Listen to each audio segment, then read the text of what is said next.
Vacation સિરીઝમાં આજે હું તમારી જોડે બીજી રેસીપી શેર કરી રહી છું, જે ઓછા સમયમાં અને ઝટપટ બની જશે અને ખાવામાં બહુ હેલ્ધી બી રહેશે, જે છે પાલક મૂંગ દાલ પરાઠા. ખરેખર નાના કે મોટા બધાને બહુ જ ગમવાની છે. આ રેસીપી બનાવવી બહુ જ સહેલી છે. સૌપ્રથમ આપણે એક વાટકી જેટલું કે એક મેઝરિંગ કપ જેટલું મૂંગની મોગર દાળ લેવાની છે. 3 થી 4 વાર એને સરસ રીતે પાણીથી વોશ કરી લઈશું, જ્યાં સુધી એકદમ ચોખ્ખું પાણી ના દેખાય ત્યાં સુધી.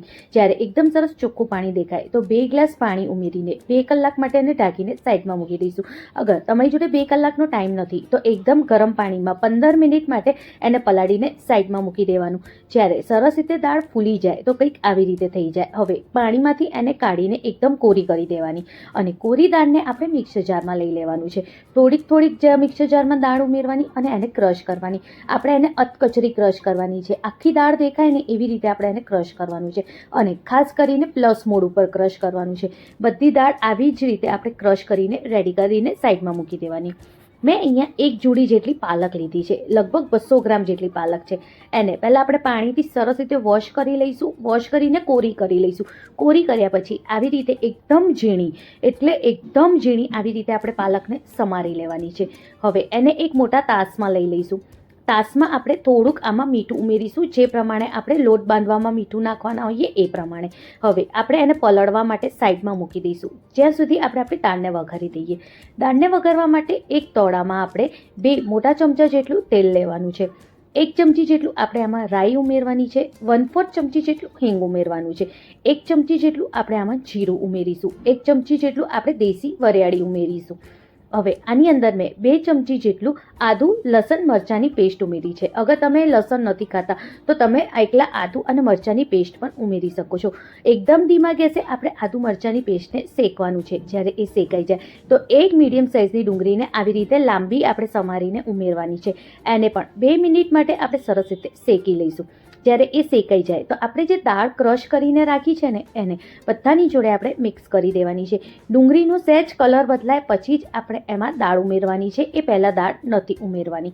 હવે દાળને અને કાંદાને બધાને એકદમ સરસ રીતે આપણે મિક્સ કરી દઈશું અને આવી રીતે કન્ટિન્યુઅસ એને ચલાવતા જઈશું, જેથી દાળમાં જેટલું બી પાણીનો ભાગ હોય ને બધું બળી જાય. જ્યારે દાળમાંથી પાણીનો ભાગ બળી જાય પછી 3 થી 4 ચમચી જેટલું આપણે આમાં ચણાનો લોટ ઉમેરવાનો છે, જેથી દાળમાં એક સરસ બાઇન્ડિંગ આવી જશે અને પરાઠા વણતી ફેરી પરાઠા તૂટશે નહીં. જ્યારે સરસ રીતે દાળ શેકાઈ જાય પછી આમાં આપણે મસાલા કરવાના છે, પણ દાળને ચણાના લોટને 2 થી 3 મિનિટ માટે સરસ રીતે આવી રીતે આપણે શેકવાનું છે. હવે બધા મસાલા કરીશું. મીઠું આપણે સ્વાદ મુજબ કરવાનું છે.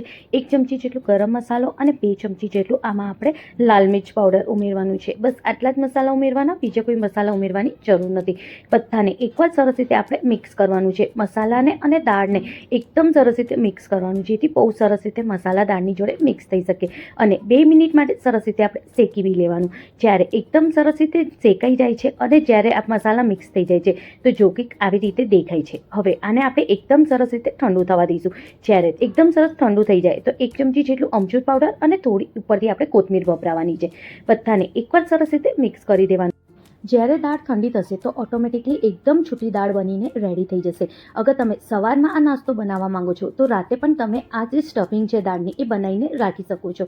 હવે આપણે લોટ બાંધી દઈએ. તો પાલકમાં જે આપણે મીઠું નાખ્યું હતું ને તો જો આમાંથી કેટલું સરસ પાણી છૂટી ગયું છે. હવે એની અંદર આપણે 1 થી 2 ચમચી જેટલું આપણે આમાં ચીલી ફ્લેક્સ ઉમેરીશું. 3 થી 4 ચમચી જેટલું આપણે સફેદ તલ ઉમેરવાના છે, કે આપણને જે પ્રમાણે ખાતા હોઈએ એ પ્રમાણે. હવે આમાં આપણે થોડું લોટ ઉમેરતા જવાનું અને બધાની જોડે એકદમ સરસ રીતે મિક્સ કરવાનું. આમાં લોટ તમે જેમ મિક્સ કરશો એમ ખબર પડશે કે કેટલા લોટની જરૂર છે.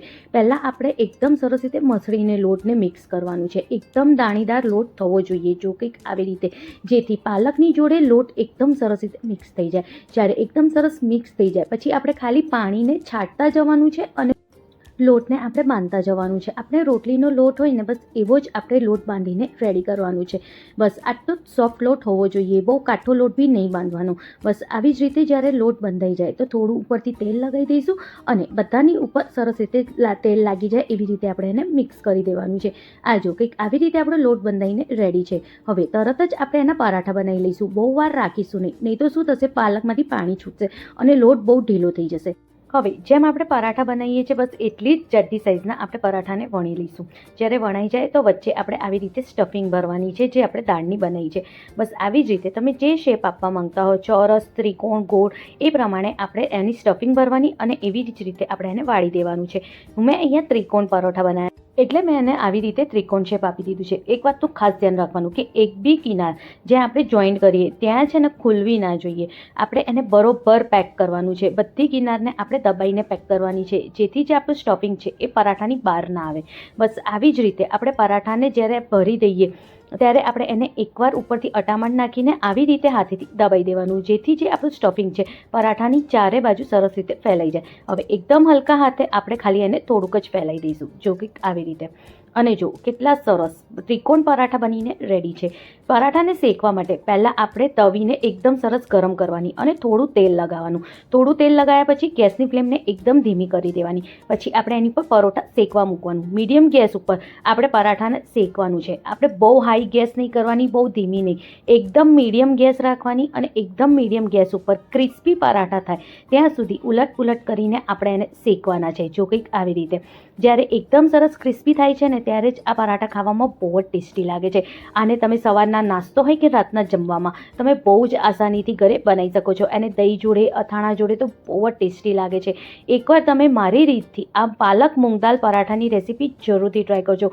ખરેખર નાના મોટા બધાને ગમે એટલા ટેસ્ટી આ પરાઠા છે. જો હું તમને આને ખોલીને પણ બતાવું છું, અંદરથી બહુ જ સરસ સ્ટફિંગ ભરેલું છે. જો છે ને હું તમને આને આખું ખોલીને બતાવું.